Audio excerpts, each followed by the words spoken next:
वो रोता हुआ किचन में चला गया। अब तो जैसे उसे आदत सी हो गई थी ताई की बातें सुनने की, और अब फहाद की वजह से उसे अपना एक नया तंज सुनने को मिल गया। बस ताया जान जो कि आउट ऑफ कंट्री होते थे, उनकी वजह से टेप पड़ रहा था। वो बेबस होकर खाना बनाने लगा।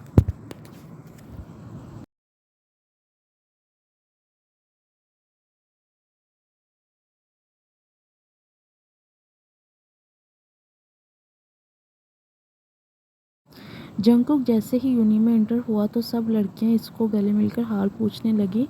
कहाँ चले गए थे तुम यार, मैंने बहुत मिस किया तुम्हें। जेके बस मैं थोड़ा मसरूफ़ था, इस वजह से नहीं आ सका। यूनी वो हैंडसम खूबसूरत था। वो जैसे हुआ तो सामने जैद के साथ आकर बैठ गया। वो जैसे कमरे में एंटर हुआ तो सामने जैद के साथ आकर बैठ गया।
ताई जान की आवाज़ पर वो बाहर निकल कर आया और बिना कुछ बोले किचन में चला गया। इसके पीछे ही मीरू भी किचन में चली गई।